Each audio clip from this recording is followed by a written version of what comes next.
ar-condicionado não vai mais pro vídeo. É, né? Isso incomoda demais. Normalmente pra mim incomoda.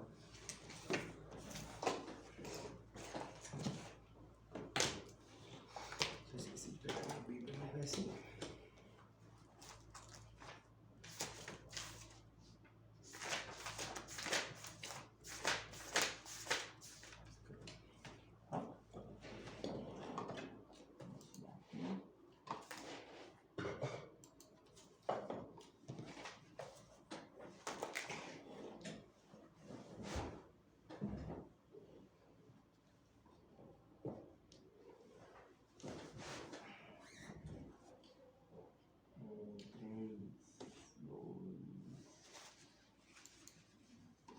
Ao vivo. Vou tragar água, vai.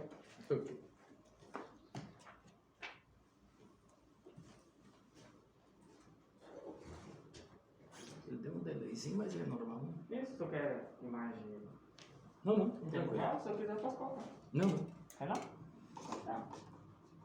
Já iniciou aqui, tranquilo? Já tá ouvindo.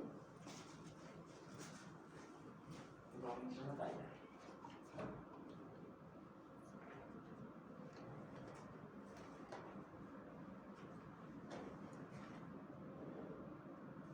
A paz do Senhor, meus queridos alunos e badianos da Sala 8. Um prazer nós estarmos aqui mais uma vez juntamente com vocês dessa maravilhosa turma abençoada, quem a gente tem um carinho e uma estima muito elevada. Foi um prazer nós estarmos aqui nesse período onde nós estivemos aqui estudando juntamente com vocês as epístolas gerais e também Hebreus. Hoje nós vamos estar aqui agora falando sobre a unidade 4, as epístolas universais de João e de Judas. Mas antes, porém, deixe-me voltar, você que está aí nos acompanhando nesta oportunidade, nesse momento aí, queira, por bondade, por gentileza, abrir aí o livro na página 125, página 125 do seu livro, porque antes de nós entrarmos aqui, propriamente dito, na nossa lição, nós gostaríamos de estar voltando aqui em um ponto que ficou para nós falarmos ainda na outra aula, mas devido à questão de termos tido um pouco tempo, tivemos alguns problemas técnicos, atrasou um pouco a aula e tínhamos que já estarmos passando para o professor subsequente, e em função disso tivemos aí um pequeno prejuízo da nossa aula, e eu preciso, por bondade, voltar aqui um texto que é por demais importante, relevante, dado a sua importância, e elas estão inseridas no contexto da primeira e da segunda epístola de Pedro. Então eu preciso voltar aqui mesmo, que muito rapidamente, mas eu preciso voltar aqui na página 125 e depois nós vamos estar dando sequência aqui, já iniciando a unidade 4. Grande abraço ao Milton Aragão,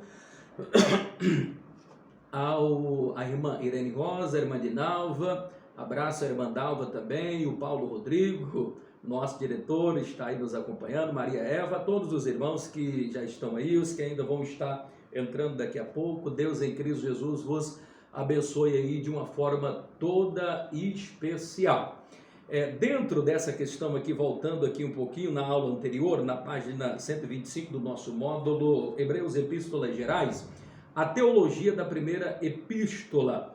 Aqui acho que o que precisa ser falado e que ficou faltando nós mensurarmos aqui uma parte muito importante de 1 Pedro, principalmente no capítulo 19, no capítulo 1 e no versículo 19 e 20, tem uma passagem ali que ela é importante nós analisarmos a respeito dela. E por que é importante? Porque ela também vai complementar alguma coisa daquilo que nós estaremos falando hoje sobre as epístolas universais de João, as epístolas petrinas e a epístola universal de Judas. Então ela vai casar muito bem, porque as epístolas petrinas, ela vai ratificar muito essa questão sobre, inclusive, a divindade da pessoa de Cristo Jesus. Então, 1 Pedro ele vai dar esse reforço. Então, o que eu vou falar aqui, na verdade, vai acabar, por certo, também complementando alguma coisa da aula subsequente que nós aqui logo teremos. Se não, vejamos, a afirmação de Pedro aqui, de 1 Pedro, no capítulo de número 1, e o versículo de número 19 e 20, ela vai nos trazer algo muito forte a respeito da pessoa de Jesus Cristo. Ora, Pedro ele vai fazer uma afirmação que é inclusive ratificada lá em Apocalipse, no capítulo de número 9, salvo engano, versículo de número 13, que vai dizer de um cordeiro que foi morto antes da fundação do mundo, ou desde a fundação do mundo. Vai falar que ali existia um cordeiro. Ele vai dizer especificamente em uma guerra muito poderosa ali, não quero entrar na parte de escatologia, mas quando na guerra lá, muito importante naquela luta do anticristo, a besta, mas especificamente falando sobre a besta, então a passagem vai dizer mais ou menos assim: e aqueles que não foram achados escritos no livro da vida do cordeiro que foi morto desde a fundação do mundo, acontecerá isso, isso e aquilo. Então nós temos a informação. Qual é esse cordeiro? Esse cordeiro é o Messias prometido, a saber, o Jesus Cristo de Nazaré. Então o cordeiro que fora morto desde a fundação do mundo. Em 1 Pedro nós vamos encontrar também essa outra verdade, aqui no capítulo 1 de 1 Pedro, o verso 19 e o verso de número 20. Se não, vejamos: mas como o precioso sangue de Cristo Jesus, nós, como que de um cordeiro imaculado, incontaminado, o qual, na verdade, em um outro tempo foi conhecido antes da fundação do mundo, mas manifestado agora por amor de vós, nos últimos tempos por amor de vós. Em Apocalipse fala desse cordeiro que foi morto desde a fundação do mundo. 1 Pedro ele vai mais abrangente. Deixa eu só tomar um copo com água aqui, que a garganta não está muito legal. Percebam, Apocalipse fala de um cordeiro que foi morto desde a fundação do mundo. 1 Pedro aqui agora vai falar de um cordeiro que foi morto antes da fundação do mundo. Fala de como era esse cordeiro, o sangue desse cordeiro incontaminado,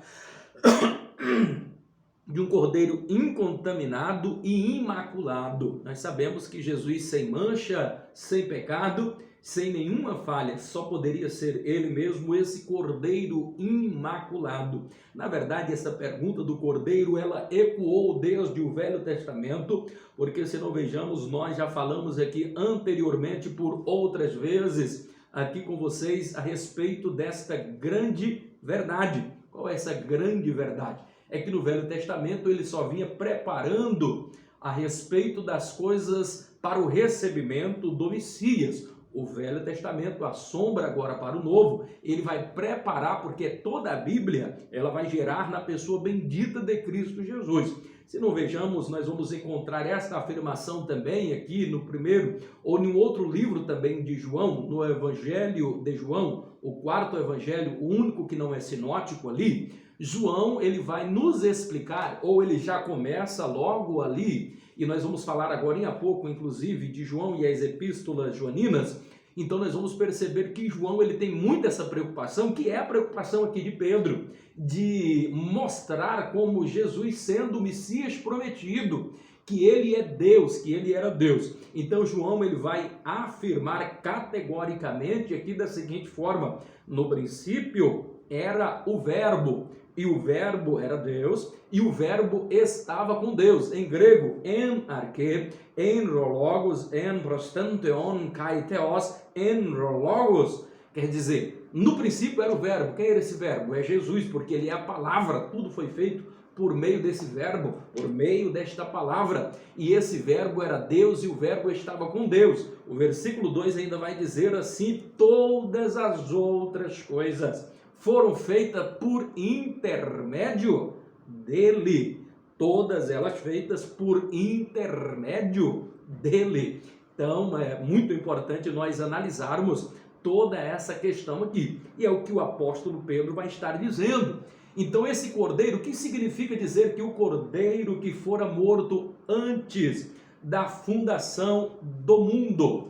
Prestai bastante atenção, dobre a sua atenção. Eu quero que você preste atenção, visualize esse quadro. Nós imaginamos e pensamos que Jesus ele morreu há cerca de pouco mais de 2000 anos atrás. Mas, na verdade, muito antes de todas as coisas existirem, esse cordeiro já havia morto. Mas, pastor, como é que pode ser isso? Um cordeiro que foi morto antes da fundação do mundo e agora volta a morrer?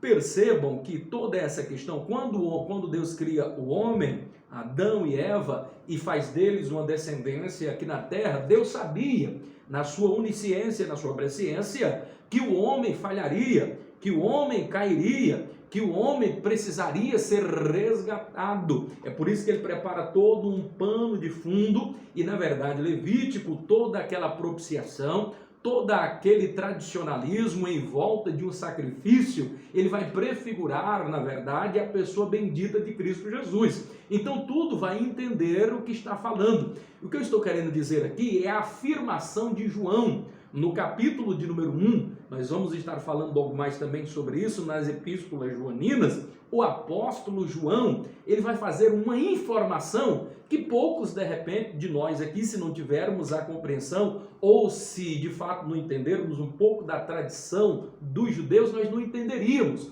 Porque ele vai dizer da seguinte forma, lá em João, em hebraico, Seam Elohim Noshe Hatam Eolam, quer dizer, eis aí o Cordeiro de Deus, que tira o pecado do mundo. Ele vai dizer, eis aí o cordeiro. De que cordeiro ele estava falando? Desse cordeiro que fora morto antes da fundação do mundo. Lembra que quando, na verdade, lá em Gênesis, no capítulo de número 21, salvo engano, verso de número 7, nós vamos observar um pai. E este pai era Abraão, o pai da fé, pai de várias gerações. Ele vai fazer uma afirmação por demais importante. Ele vai dizer da seguinte forma, quando está para imolar o seu filho, e o seu filho pergunta e diz, pai, nós chegamos aqui neste monte, eu estou vendo a lenha, eu estou vendo o cutelo, eu estou vendo o holocausto, está tudo muito bem preparado, mas papai, aonde está o cordeiro para o holocausto? E Abraão pega e diz, meu filho, Deus proverá para si o cordeiro para o holocausto. Oh, glória a Deus!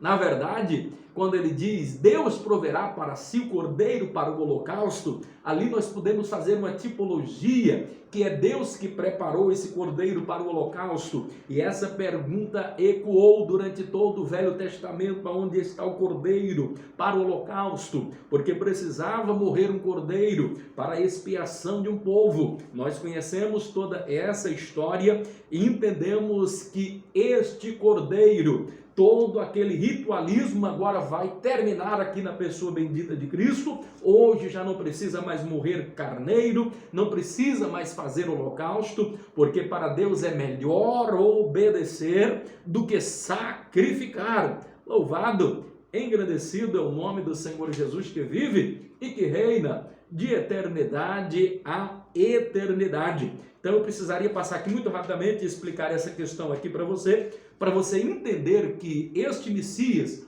o Cordeiro de Deus, não foi por um acaso que ele morreu. Precisaria Jesus morrer? Evidentemente que sim, porque se Jesus não morre, invalidaria toda a Bíblia, todo o Velho Testamento, porque Jesus é a figura central de toda a Bíblia. Esse Messias prometido, tal como profetizado, teria que vir e passar por todas estas etapas. Então, 1 Pedro e 2 Pedro, ele vai falar e também vai referendar, porque também na sua segunda epístola, ele vai falar sobre a vinda de Cristo. Uma outra questão que eu preciso abordar aqui rapidamente com vocês, e já entrarmos agora na próxima aula aqui, na unidade 4, mas antes, porém, eu gostaria de vos chamar a atenção para um texto na página 127 aí do seu livro, do módulo Hebreus e Epístolas Gerais. Abram aí, a gente vence logo essa etapa aqui rapidinho. Aí no 4.2, aonde nós estávamos falando na aula passada sobre as epístolas de Pedro, e a primeira e segunda epístola de Pedro, as epístolas petrinas. E nós vamos observar aqui uma parte, e eu preciso falar rapidamente, mas preciso porque é uma questão muito complexa, uma questão que poucas pessoas entendem ou de fato compreendem as verdades aqui contidas neste texto. Então eu preciso aqui falar para vocês a respeito aqui dessa questão. Vai falar da descida de Jesus aonde? No Hades. Que Hades era esse? Esse Hades, no Velho Testamento, ele tinha um lugar específico. O Hades comportava duas situações. A primeira, o Hades estava ao lugar chamado Paraíso, e um outro local um pouco mais embaixo, descendo o abismo, ficava um outro local chamado Inferno. Então nós precisamos identificar. E tem uma afirmação aqui de Pedro muito forte, que é no verso 19, aonde ele vai dizer, capítulo 3, verso 19, salvo engano, e ele vai dizer assim da seguinte forma: no qual também foi e pregou aos espíritos em prisão. Foi e pregou aos espíritos em prisão. Então aqui nós temos uma grande confusão, poucas pessoas têm coragem de abordar ou não têm segurança suficiente para tratar aqui desse texto. E eu preciso, ainda que rapidamente, porque aqui precisaríamos nos deter uma grande parte do tempo, porque entra aqui a doutrina do estágio intermediário dos mortos. Não é a questão aqui para nós estarmos falando, mas eu preciso abrir um pouco a sua mente para entender. Quando ele diz que foi ao inferno e pregou para os espíritos em prisão, no qual também foi e pregou para os espíritos em prisão, nas partes inferiores da terra. Então será que Jesus, na verdade, ele foi lá no inferno, nas regiões inferiores, passou pelo Hades, atravessou o primeiro ali, atravessou descendo ali o paraíso, e logo mais abaixo ele chega até as regiões inferiores, aonde está localizado o inferno? Lembra daquela parábola do rico e Lázaro? Ali nós não temos condições de identificar melhor a respeito desses dois lugares, que todos ficavam no Hades, mas havia ali uma separação. O Hades, ele comportava ali equivalente ao seio de Abraão, que é o paraíso, e logo mais abaixo o inferno. Então, o que eu quero aqui dizer, na verdade, Jesus então desceu no Hades, ele desceu lá no inferno, pastor Eurípides, é isso que o texto está dizendo, e pregou para os espíritos em prisões. Jesus pregou. E para que ele pregou? Se tem um texto lá em Hebreus 9 que diz que depois da morte segue-se o juízo. Então perceba que aqui, na verdade, é uma questão bastante polêmica e causa muitas dúvidas. Por isso que eu preciso aqui falar alguma coisa para você relacionado aqui a esta questão específica aqui dessa descida de Jesus no Hades. Para você entender esse texto, você precisaria visitar passagens tais como, por exemplo, a de Efésios 4 e 9, aonde vai dizer ainda, e parece que vai complicar um pouquinho mais, que vai dizer assim: por isso diz que subindo levou cativo o cativeiro. Ora, isto é, aquele que subiu é aquele que, se não antes, porém, já desceu às partes mais baixas. Então agora ficou bastante claro que Jesus foi sim ao Hades, ele foi lá no inferno. E ele pregou para os espíritos em prisão? Definitivamente não, irmãos. O que nós temos aqui é um erro de tradução. Jesus esteve lá? Esteve sim. Jesus, ele falou alguma coisa lá? Sim, falou. Mas ele não foi para pregar. O termo aqui no original está dizendo que Jesus foi dar a sentença ou proclamar uma sentença. Jesus, ele não foi pregar. O certo seria que Jesus desceu às partes baixas para proclamar uma sentença. E qual é esta sentença? Ora, se no Novo Testamento nós recebemos a Jesus Cristo de Nazaré como o único e suficiente Salvador da nossa vida, então nós vamos encontrar, perceba que quando Jesus ele fala e tem ali dois homens, uma à direita e à sua esquerda, e um dos ladrões ali interpela o outro, porque um tenta negar a Jesus, fazer chacota de Jesus, mas o outro o repreende e diz: olha, que mal fez este Jesus aí, não fez nada. Nós sim fizemos alguma coisa, e se estamos aqui é porque erramos, nós falhamos. É nesta oportunidade então que nós vamos perceber que Jesus se alegra e disse: olha, em verdade vos digo que ainda hoje estará comigo no paraíso. Jesus mentiu? Não, ele não mentiu. Então aconteceu exatamente isso daí, porque Jesus, ele visitou, porque depois da morte Jesus pode muito bem ter feito esta questão. Agora o interessante é que quando Jesus, ele morreu, e para que é que ele vai agora lá no Hades, atravessa o seio de Abraão, a saber, o paraíso, desce agora um pouco mais embaixo, nas regiões inferiores, no inferno, e já sabemos que ele não foi para pregar, ele foi para dar uma sentença, e Jesus foi lá para dar uma sentença. Qual foi? Ele foi lá dizer: olha, vocês que foi pregado a respeito do Messias, que falaram a respeito de um Messias que viria, que o próprio pai Abraão, que o próprio Moisés também vislumbrou, dizendo que depois dele viria um profeta maior, que aperfeiçoaria a lei. Então todos sabiam, entendiam, estavam aguardando esse Messias. Então ele estava agora trazendo a sentença e dizendo: olha, se cumpriu. E vocês que não acreditaram, ainda vai dizer que, como nos tempos de Noé, aqueles que não acreditavam, aqueles que não obedeceram, que não acreditaram nesse Messias, por isso que Jesus é o caminho e a verdade e a vida, e ninguém vai ao Pai a não ser por Jesus. Jesus não estava ali para dar uma nova oportunidade, Jesus estava dizendo: olha, tudo que de mim fora dito está se cumprindo. Eu morri e agora ressuscitei, vim pegar as chaves do inferno e da morte, vou levar agora cativo o cativeiro. Que cativo ele estava falando? Ele estava falando agora, não do inferno, mas estava falando do seio de Abraão. Então ele pega todo aquele cativeiro ali, e ele só, por isso que disse: se não aquele que subindo, então que estava lá embaixo, se não antes, que primeiro desceu, agora ele vem subindo. Isso que o texto está dizendo. Ele primeiro desceu, agora ele vem subindo, e agora ele leva cativo o cativeiro.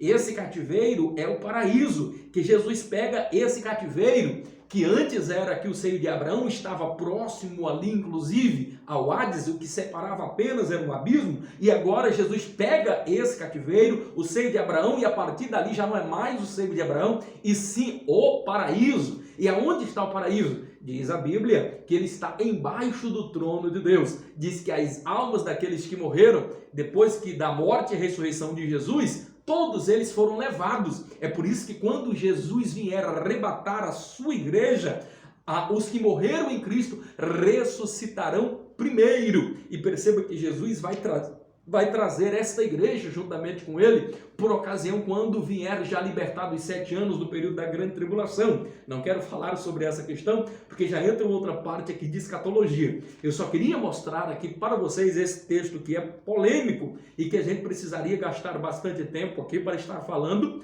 coisas a respeito disso. Mas precisamos aqui caminhar um pouquinho mais, porque senão me detenho aqui falando só sobre essa questão e muitos outros pontos que ainda precisam a ser abordados, acaba que a gente não aborda. Corra agora, por gentileza, já que tocamos aqui nesse assunto que ficou faltando da aula passada, vamos agora para a página de número 141. Entremos agora de uma vez por todas aqui. Vamos falar agora das epístolas universais. Epístolas universais de João e de Judas. Epístolas universais de João e de Judas. Abra a sua Bíblia aí, por gentileza, enquanto eu tomo um copo com água.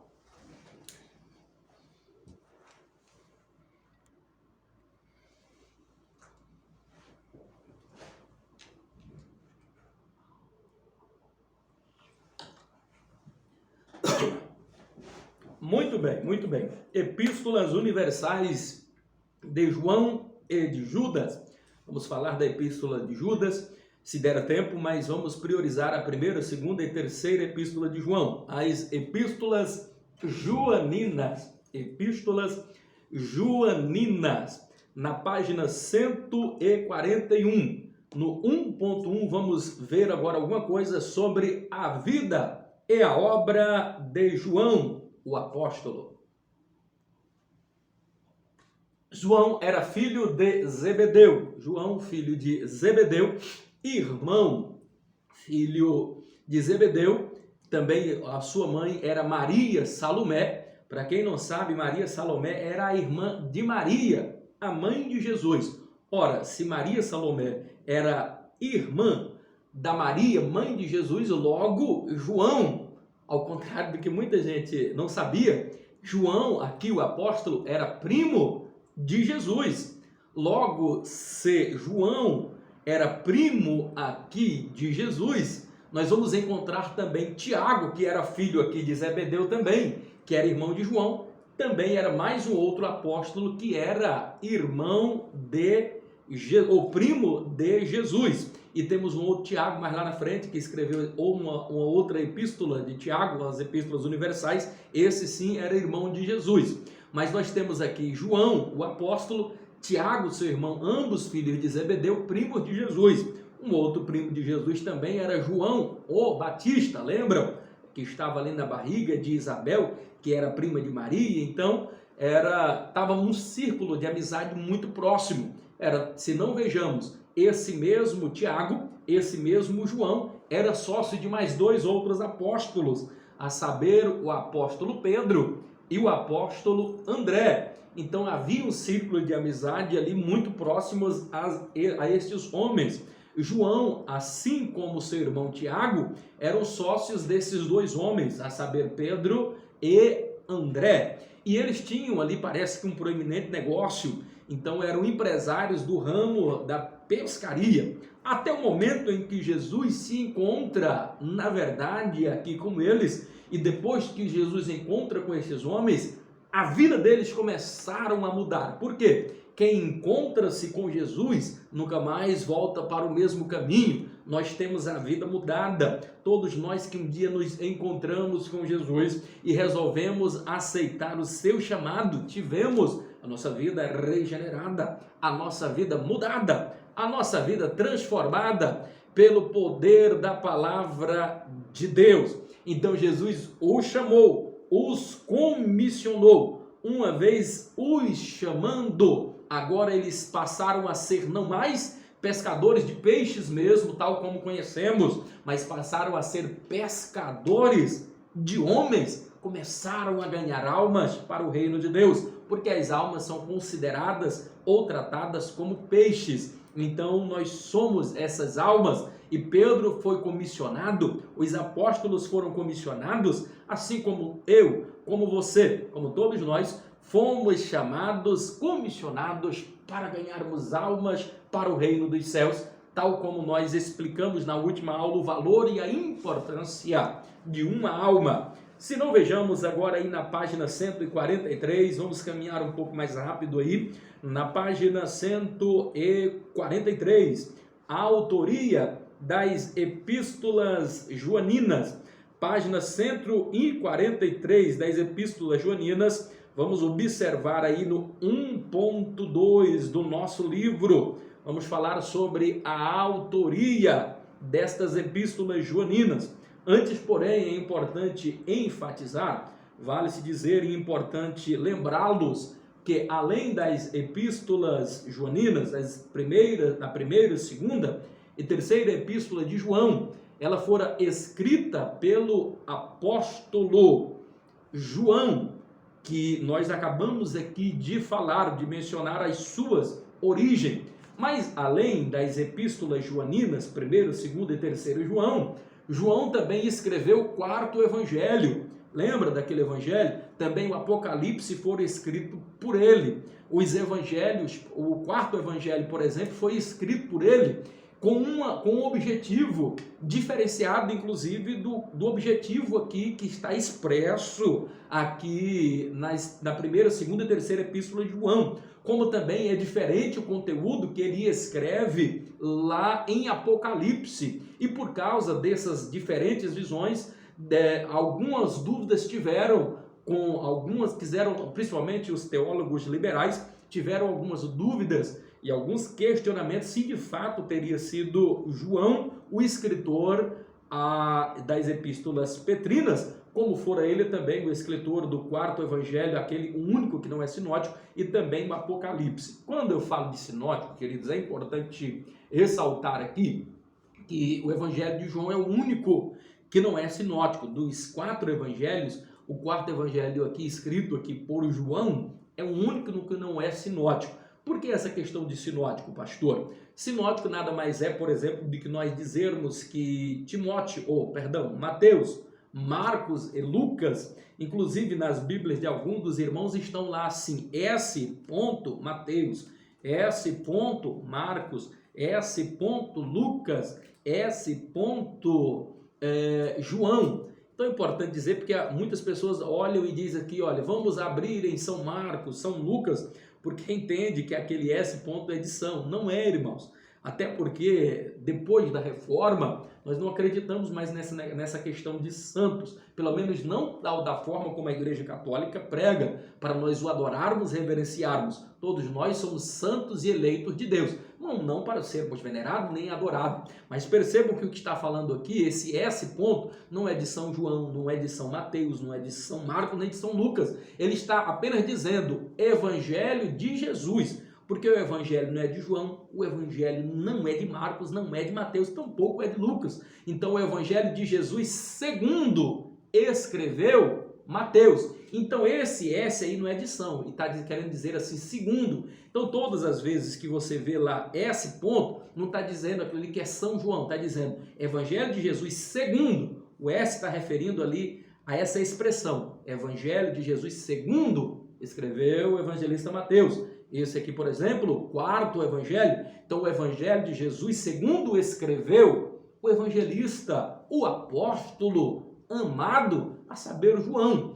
Então, o dele é o único que não é sinótico aqui. Por que não é sinótico? É porque os outros vão narrar histórias. Cada um vai narrar. Evidentemente que Mateus ele vai citar mais parábola. Evidentemente que Marcos ele vai citar menos parábolas. Nós vamos observar, por exemplo, que Lucas cita um menor número de parábolas do que o outro ali também, do que Mateus, por exemplo, mas são os mesmos casos, as mesmas visões que eles tiveram, ou o mesmo acontecimento que aconteceu, então é registrado no ponto de vista de Marcos, no ponto de vista de João e no ponto de vista de Mateus. Agora, a preocupação aqui, na verdade, de João no 4º evangelho, e por isso que ele não é sinótico, quer dizer, não é semelhante aos outros 3, porque ele traz uma visão diferenciada. Ele não fala, por exemplo, de nenhuma parábola. Ele vai falar, por exemplo, agora de 7 grandes milagres. Porque é importante para Pedro, e quando você vai entender aqui o objetivo do que Pedro estava querendo passar aqui, era muito claro. Assim como as epístolas petrinas, ela tinha a sua função, o seu objetivo, a função. E o objetivo deste evangelho aqui que João escreveu, que João fez, que João compilou, que ele foi o autor aqui do 4º evangelho, qual era a preocupação dele? Ele começa a mostrar aqui, e ele tem 2 percepções bastante distintas, ele vai tentar provar, e prova de fato aqui 2 teses. A primeira tese que ele tenta provar aqui no 4º evangelho é que Jesus é Deus. Então essa é uma tese que ele prova por A mais B, e essa é a obrigação dele. Ele está preocupado em evidenciar, caracterizar e provar que Jesus é Deus. Já acabei de falar agora há pouco de uma afirmação dele poderosa, afirmando que nada do que foi feito no mundo sem Jesus teria sido feito, porque Jesus é Deus, o verbo era Deus. Então essa era a obrigação e é o que ele está tentando provar. É esta primeira tese aqui. E para isso ele vai utilizar, por exemplo, 7 grandes milagres para provar que Jesus era Deus, Jesus fazendo a multiplicação dos peixes, Jesus andando por sobre o mar, o Jesus ali curando no tanque de Betesda, Jesus ali quando ele vai dar água da vida para a mulher samaritana. Então muitos milagres. Quer ver um outro grande milagre extraordinário? Lá em João no capítulo 11, a morte e depois a ressurreição de Lázaro depois de 4 dias. Então Jesus ele utiliza, ou João utiliza-se aqui agora desta figura, nesses milagres acontecidos para vaticinar, para mostrar que Jesus era Deus, que somente sendo Deus, ele poderia efetuar e fazer estas coisas. Para que não houvesse dúvidas, para provar esta tese aqui, ele agora vai utilizar mais outras 7 expressões. E ele vai utilizar 7 expressões de Jesus como sendo eu sou. E só a título de informação, o número 7 é o número da perfeição, e por isso que ele faz 7, fala de 7 milagres, por isso ele fala de 7 expressões dizendo Jesus eu sou, que Jesus é o grande eu sou. Só para lembrar, a expressão eu sou, utilizada no Velho Testamento, refere-se a um dos nomes do próprio Deus, nosso Deus Jeová. Então ele está provando aqui, e essa é a primeira tese que ele quer provar aqui no quarto evangelho, o evangelho segundo escreveu João, que Jesus era Deus. E uma outra questão que ele quer provar aqui, uma outra tese, é que por meio de Jesus, pela morte e ressurreição de Cristo Jesus, agora por ele e para ele nós somos vivificados. Por ele e para ele, nós fomos resgatados da nossa vã maneira de viver, e agora ele sendo o único caminho, ele sendo a verdade e a vida, que ninguém vai ao Pai a não ser por ele. Então ele está provando aqui agora que além de Jesus ser Deus, qualquer homem que quiser ir para o céu tem que ir por intermédio dele, porque ele é o único caminho. Então essa é uma questão, uma grande verdade que o Evangelho tenta explicar. Mas não quero me deter aqui muito sobre essa questão, porque queremos falar mais aqui sobre a Epístola Paulina. Não vou nem entrar na questão da parte lá que ele escreveu de Apocalipse de João, porque vamos entrar aqui em uma seara e o tempo não nos permite. Vamos aqui para as Epístolas Joaninas. As Epístolas Joaninas, dentro ainda desse contexto aí, na página 143, da página 144. Quem foi o autor das epístolas? Já falei, foi João. Tem alguma dúvida, pastor, de que fora, na verdade, João, o apóstolo do amor, quem escrevera a primeira, a segunda e a terceira epístola? Não existe uma análise ainda que hipotética de alguém querer arrogar-se para si o direito de autoria para estas 3 epístolas, senão João. Podemos afirmar, com os argumentos que nós temos, sem nenhum medo de errar, sem nenhuma sombra de dúvida, de que João o apóstolo foi o escritor da primeira, da segunda, da terceira epístola, bem como também o quarto evangelho, bem como também, na verdade, o livro de Apocalipse, cuja revelação João recebe quando estivera preso por ocasião ali na ilha de Patmos. Então perceba, não existe nenhuma dúvida. Pastor, mas eu já vi um ou outro aí alegando, algum teólogo dizendo que pode ser que João não tenha sido o autor das epístolas, por isso, por aquilo. Meu irmão, se você ouviu alguma afirmação, não é nem para merecer crédito, porque todas as informações, das mais vastas que você pode entender, e é sobre isso também que vai defender o livro, e é um livro que você está estudando, não está estudando de um teólogo liberal, porque eles ficam tentando achar cabelo em pele de ovo. Então, assim, algumas coisas que não tem nenhuma razão de ser. Porque, se não vejamos, a data da epístola nós já sabemos quando ela foi escrita, e é o que vai estar falando aqui na página 144, 1.3, a data das epístolas. Ora, ela não pode ter sido escrita antes de 85 e não pode ter sido escrita muito depois, aqui, por exemplo, do ano 90 depois de Cristo. Vamos analisar e falar alguma coisa com relação a isso. Mas estamos falando aqui da autoria. Então, como é que eu posso ter certeza? As fontes que nós temos, por exemplo, a tradição patrística, todas as afirmações ali contidas vai referendar isso. Os pais da igreja, e é muito importante você entender isso, os pais da igreja, desde os seus primórdios, sempre defenderam que apóstolo João, o apóstolo do amor, o apóstolo a quem Jesus amava, fora ele de fato o autor desta estimada epístola, ou dessas 3 estimadas epístolas. Poderíamos, por exemplo, estar citando Pápias, porque ao longo de sua vida, João ele teve 3 grandes proeminentes, eu vou dizer, mas 3 grandes proeminentes discípulos, que estão entre os nossos pais na fé. Quer ver? 3 importantes discípulos. Pápias foi um dos discípulos de João o Batista.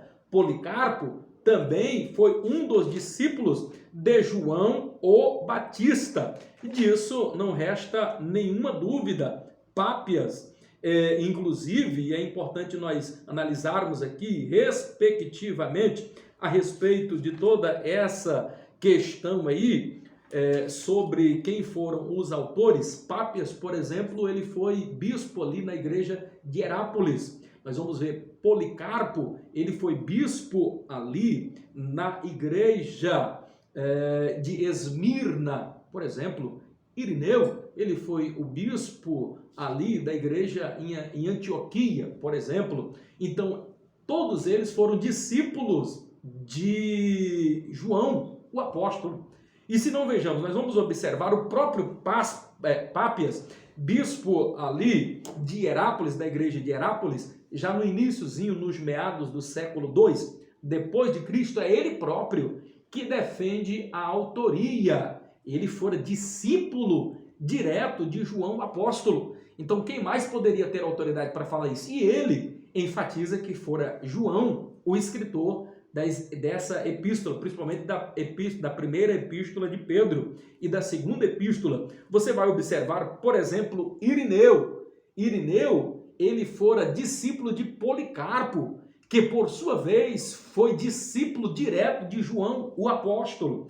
Então, Irineu, se era aqui apóstolo de Policarpo, que foi um discípulo direto de João o apóstolo, como é que nós podemos duvidar? E é esse Irineu que afirma que tanto a primeira como a segunda, inequivocamente, fora, na verdade, a terceira, fora inequivocamente escrita por João o apóstolo. Quem poderia se esquecer? Clemente de Alexandria também vai fazer esta mesma afirmação. Orígenes, ele vai afirmar, e definitivamente a partir daí não se tem mais nenhuma dúvida, que além da primeira, além da segunda, a terceira epístola também havia sido escrita por João, o apóstolo. Ora, se os pais na igreja nos informam, todos os relatos que nós temos aqui da tradição oral, das tradições escritas, nos dão conta que foram esse homem, como é que agora um teólogo mais liberal vai tentar argumentar alguma outra coisa? Então, se alguém falou ou comentou alguma coisa, tire isso da sua cabeça. Pare com essa bobagem. Foi João o escritor destas epístolas, as epístolas joaninas, primeiro, segundo e terceiro João, como Apocalipse, como os evangelhos. Se alguém tentar colocar alguma dúvida, tire isso da sua cabeça. Podemos provar por A mais B que fora, na verdade, João o escritor destas cartas aí. Então, ficamos a dúvida só no tempo que elas foram escritas. Elas foram escritas entre os anos 85 a 90 depois de Cristo. É importante dizer que tanto as epístolas, como o quarto evangelho, como também o livro de Apocalipse, todos eles foram escritos quando Jesus retorna da ilha de Patmos e agora vai passar os seus últimos dias de vida na cidade de Éfeso, na igreja em que ele já havia pastoreado. Ele retorna para lá, para Éfeso, e por lá ele passa boa parte da sua vida. Percebam que João, o apóstolo, e isso a tradição vai nos dar conta a respeito desta grande verdade, que essa tradição vai nos informar, por exemplo, que Domiciano, ele foi o responsável, ele admitiu, foi ele que sentenciou João a ser martirizado dentro de um tacho fervente com azeite quente, pegando fogo ali, nenhum ser humano conseguiria sobreviver a uma atrocidade tão grande. Percebam que Domiciano, ele vai mandar e ordena que essa seja a sentença de martírio dele, ser morto dentro de um caldeirão fervente com azeite quente. Que coisa mais terrível! Era para estraçalhar, destruir, acabar, diluir todas as partes do corpo, inclusive os ossos. Miraculosamente, pelo poder de Deus, João sai ileso, miraculosamente, para o espanto de todos. Então, após sair desta situação tão difícil, Domiciano já não mais tenta dar a mesma sentença para ele. Então, envia o preso sem nenhuma regalia, sem nada, é enviado agora para a ilha de Pátimo, isolado de tudo, isolado de todos, e é lá que ele recebe a visão de Apocalipse. Então, pastor, se ele recebeu a visão ali em Apocalipse, como é que ele escreveu Apocalipse? E escreveu o 4º evangelho, escreveu as epístolas joaninas, 1ª, 2ª e 3ª, na cidade de Éfeso. Se o senhor está dizendo que ele recebeu a visão na ilha de Pátimo, irmão, ele recebeu a visão na ilha de Pátimo. Agora é importante lembrar, como é que resolve essa questão? Muito simples, irmãos. João estava ali na ilha de Pátimo, aonde ele recebeu a visão, ele não estava numa colônia de férias, ele não fora para passear, ele estava preso, sem nenhuma regalia. Então, logo, ele não levou papiros, ele não levou manuscrito, não podia levar tinta, como é que ele ia escrever? Estava tudo guardado na mente. Quando ele agora é solto, é tirado ele da prisão, ele volta para Éfeso. Não sabemos se numa prisão condicional ou não, porque Paulo também teve uma prisão condicional. E numa prisão condicional você pode escrever, pode ter manuscritos e tudo mais. Mas quando ele retorna é que ele vai escrever agora o 4º evangelho, escreve também o livro de Apocalipse, escreve a 1ª, 2ª e a 3ª epístola de João. Então é nesse inteirinho aí, entre os anos 85 a 90 depois de Cristo, que ele escreve estas epístolas, como também escreve os livros que nós já acabamos aqui de mencionar. Vamos um pouquinho mais para frente agora, dos destinatários da carta, na página 145 aí do seu livro. Vamos observar os destinatários da epístola de João.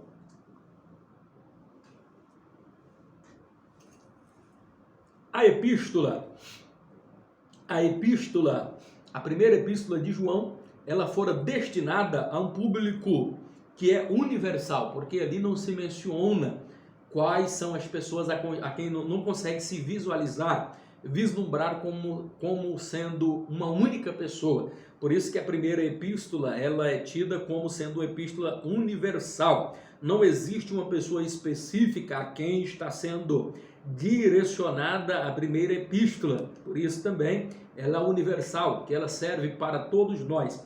A segunda epístola, e é importante nós entendermos, e sempre quando a gente vai estudar teologia, é importante nós respondermos essas questões sobre o livro. Quem escreveu? Para quem escreveu? Por que escreveu? Então todas essas questões são importantes, a data em que escreveu. Então aqui está falando especificamente agora na segunda epístola, quem foi que escreveram. Ali nós vamos encontrar que ele enfatiza que aquela carta é para a senhora eleita.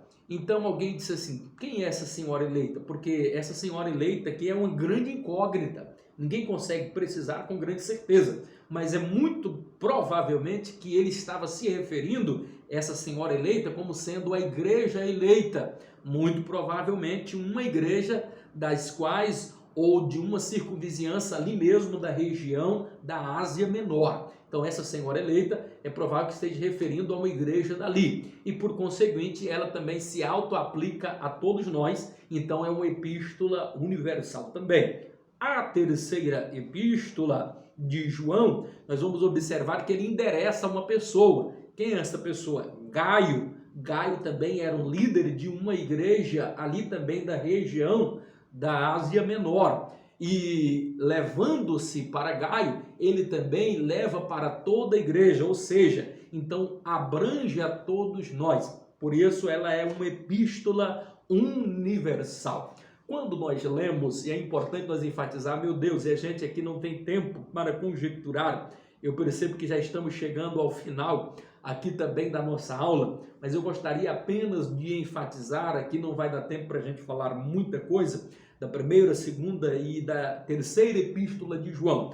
Um dos objetivos que precisa ficar marcado e caracterizado na sua mente, um dos objetivos aqui da primeira, segunda e terceira carta, ou terceira epístola de João, ela quer demonstrar, ela quer provar. João quer provar aquilo que ele já começou a provar, por exemplo, lá no 4º evangelho, provar de uma vez por todas, não mais que Jesus é Deus, porque ele é Deus, mas ele está querendo agora provar para os gnósticos que Jesus era responsável, ele era o único autor da nossa salvação, que Cristo era superior, que Cristo tinha supremacia a todos os outros deuses, porque o que estava havendo ali, a mensagem, então, ele estava querendo demonstrar, porque existia neste tempo aqui o gnosticismo que vinha crescendo de uma forma assustadora, e o gnosticismo, ainda que não negando a Cristo, mas tentava diminuir a divindade de Cristo, ou tentava negar a divindade de Cristo. Então, esta carta aqui,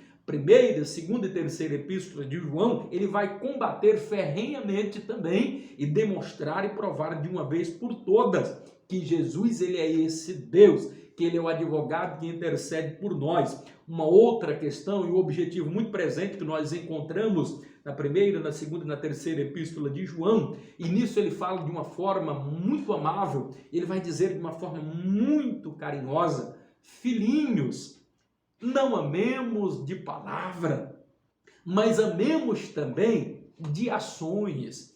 Então ele vai falar da supremacia do amor, porque Jesus é amor. Jesus, ele ganhou o mundo inteiro não por força, não por violência, mas ganhou pelo amor. É por isso que nós precisamos entender, eu e você, que a nossa guerra não é contra os principados, não é contra as potestades, e sim contra as hortes espirituais ao nosso semelhante. Assim como Paulo nos adverte, devemos amar, cuidar, ter empatia, zelar, porque o amor prevalece. Então, assim, você precisa amar a Deus, e essa é a tônica de João, aonde ele vai dizer: olha, rapaz, se você diz que me ama e está odiando o seu irmão, você é mentiroso, e em ti não existe nenhuma verdade. Como é que você pode amar a Deus a quem você nunca viu e vai me amar a mim, rapaz? Então, assim, João estava querendo dizer: filhinhos, não iludam-se,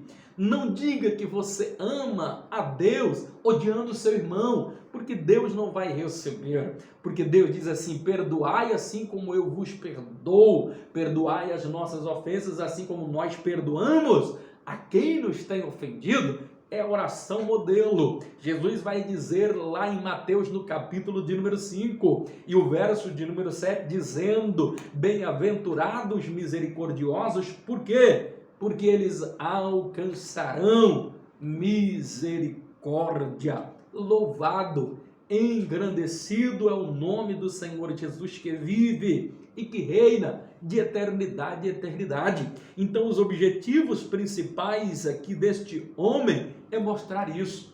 E o interessante, eu aqui finalizo agora a nossa participação, chegando aqui agora ao final, a importância das epístolas joaninas, a importância também dos evangelhos, bem como o livro de Apocalipse. Os escritos de João é de fundamental importância para a compreensão de toda a Bíblia, para a aceitabilidade da pessoa de Cristo como sendo o nosso único e suficiente Salvador pessoal da nossa vida. É importante eu vos dizer e vos lembrar que Deus, ele mostrou coisas extraordinárias aqui para João. E por que é que Deus mostrou tantas coisas extraordinárias? Por que que o evangelho de João é diferenciado dos outros? É que João, ele vai mostrar segredos que não foram revelados nos outros, porque a quem Deus ama, a quem mais se entrega a Deus, mais Deus se entrega a ele, mais Deus revela a ele. Pastor Eurípides, Deus, ele ama mais umas pessoas do que as outras. Pastor, então Deus, ele faz exceção de pessoas? Não, meu irmão. É porque Deus, ele é justo, e é lei da causa e o efeito. Por que é que João era um amigo mais próximo? Existem amigos mais chegados de Jesus? Existe sim. Perceba que o amor, Jesus ama a todos, mas os amigos particular, o amigo da intimidade, perceba que ao longo da vida de Jesus ele teve vários amigos, e muitos grupos de amigos. Tinha a multidão, tinha o grupo dos 70, tinha o grupo dos 12 apóstolos. Dentro do grupo dos 12 apóstolos, ele separou mais um grupo de 3 que o acompanhava, aonde os outros não acompanhavam. E dentre esses 3, ele escolhe João.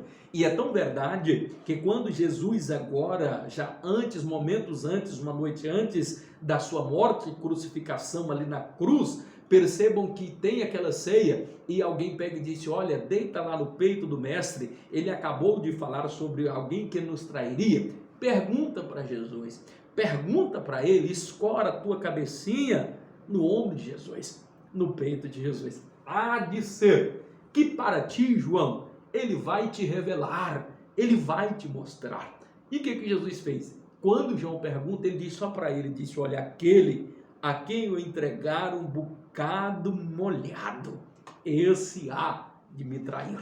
Logo após ele ter dito isso, Judas Iscariotes, o que traíra, coloca ali o pão e faz o que Jesus havia acabado de falar. Então, Deus mostrava as coisas para João, este apóstolo, porque João amava mais ele. Então, quem mais ama a Jesus, quem mais busca Jesus, quem mais ora, quem quer ter intimidade com ele, quem se prostra aos pés de Jesus, ele vai então se aproximar mais dele. Quer ter intimidade com Jesus? Busca ele, adore ele. Quer receber revelação de Jesus? Seja amigo dele. Procure estar próximo a ele. Jesus ama a todos igual, mas amigos íntimos é somente aquele que se doa, aquele que crê, aquele que espera, aquele que está aos pés, orando, buscando e clamando. Esses é que Jesus se aproxima mais, se revela mais. Eu poderia falar aqui de várias coisas que Deus mostrou para João e não mostrou para os outros apóstolos, mas ficamos por aqui. Só para lembrar aqui, quando, por ocasião da morte e assunção de Cristo Jesus, quando Jesus já é assunto, já ressurreto, ele retorna agora na praia, e é no último capítulo ali de João, nós vamos observar algo interessante. É que estava ali João, Pedro, estava Tiago, estavam os apóstolos, voltou à pescaria, voltou ao ramo da pescaria, e eles estavam pescando, e durante toda a noite, eles não conseguiram pescar nada. Jesus chega na praia, e quando chega na praia, observa agora ao longe e vê que os apóstolos estão ali na margem, jogando, lançando a rede, e nada pescam. O interessante é que Jesus disse assim, olha, lançai agora nesse determinado lugar. Interessante é que eles não questionaram, e também não estavam conhecendo, falaram, ora, mas como é que vai mandar? Jogamos a rede a noite toda, então jogaram a rede ali, e quando eles puxaram, qual não foi a surpresa? 153 grandes peixes. E aqui está o grande segredo. Ninguém se apercebeu, nem Pedro, que estava sem camisa e se envergonha, tenta se cobrir. Ninguém entende ali que era Jesus. Quem foi que primeiro descobriu? João, o apóstolo. E por que é que ele descobriu? Porque um segredo que era deles. Esse número 153 era peculiar de Jesus nas conversas de Jesus e de João, este apóstolo. Porque se você não sabia, o número 153, ele está na porta, ou estava na porta ali de toda a sinagoga. E este número 153 representava pelo menos 3 coisas: Deus, paz, prosperidade e saúde. Então, quem tem Jesus tem paz, quem tem Jesus tem saúde. Jesus, ele é Deus e também tem prosperidade. Então, quando você tem a Jesus, tem tudo isso. Então, o primeiro significado do número 153, quando ele, e é isso que o texto diz, que quando João vê que tem 153 peixes, é nessa hora que ele descobriu que era Jesus. Muito provavelmente por causa disso daí. São segredos, são coisas que a gente vai descobrindo, que Deus mostra apenas aquele que é mais íntimo. Deus revela coisas para os mais íntimos que não revela para outros. Por isso que é importante nós termos intimidade com Deus, buscarmos a Deus, adorarmos a Ele na beleza da sua santidade. Muito obrigado, meus amados, queridos, diletos e abençoados irmãos. Estamos chegando ao final da nossa aula, ao final do nosso módulo Hebreus e Epístolas Gerais. Grande abraço a todos vocês e estamos felizes, gratos ao Senhor. Não sei como foi aí a gravação, mas nós estamos aqui com uma outra gravação aqui também do nosso lado e depois a gente pode estar enviando para vocês. Eu preciso dizer que ficou faltando nós falarmos aqui sobre a Epístola de Judas e muitas outras coisas. Se vocês quiserem, façam um pedido lá no grupo e eu posso estar fazendo uma aula complementar lá de minha casa e envio e passo para vocês aí depois, porque não foi suficiente, não conseguimos falar tudo o que precisava dentro desta quarta unidade aqui. Então, se vocês preferirem e fizerem o pedido lá no grupo, a gente faz uma aula aí subsequente só para complementar e vocês não ficarem com prejuízos de nada. Embora que o conteúdo de prova é só aquilo que nós já estudamos e falamos aqui de forma online para vocês. Grande abraço a todos vocês. O meu amigo pastor Marcos Lauro vai estar dando uma aula agora subsequente à minha, já acabou de chegar, já se assentou ali e eu preciso estar passando para ele. Grande abraço a todos vocês, vocês moram em nosso coração, esperamos muito brevemente podermos uma vez mais estarmos aí ministrando mais um módulo para vocês. Grande abraço a todos, a paz do Senhor Jesus. Sucesso.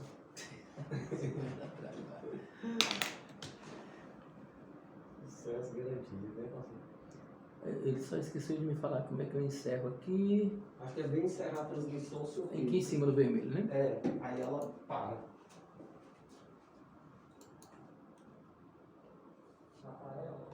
Pronto.